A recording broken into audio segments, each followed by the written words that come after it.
In today's video, I'm going to teach you how to delete a channel on Slack.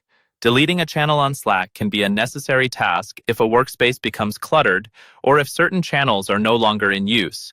Let's ensure you have the confidence to perform this task effectively. First, open your Slack workspace. You can do this by launching the Slack app on your desktop or by visiting the Slack website in your web browser. Make sure you're logged into the correct workspace where the channel you want to delete is located. Once you're in, find the channel you wish to delete. You'll see a list of existing channels on the left side of the screen. If it's a private channel that you're not part of, you'll need to be invited to join it before you can delete it. Now click on the channel name to open it.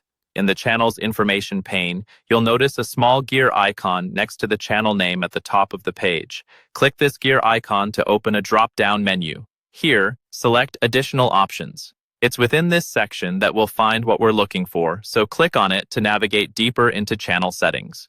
In the Additional Options menu, you'll see a button labeled Delete this channel. It's usually located towards the bottom of the options list. Before you click that button, it's important to realize that deleting a channel is irreversible.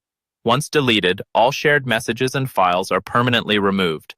So double-check to ensure this is the correct channel and that you absolutely want to proceed. If you're certain, click on Delete this channel. You'll be prompted to confirm your decision, usually by entering the channel name to confirm.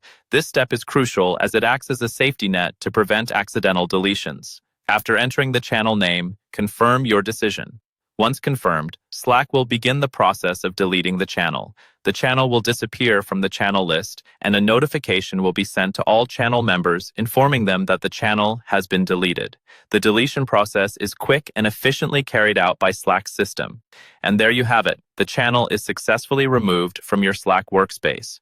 Remember, before undertaking this action, it's wise to inform the members of the channel so they have time to archive any necessary information. This proactive step can prevent any misunderstandings or data loss. By following these steps carefully, you can keep your Slack workspace organized and clutter-free, allowing for a more streamlined and productive communication environment. Thank you for watching, and I hope this tutorial helps you manage your Slack workspace more efficiently.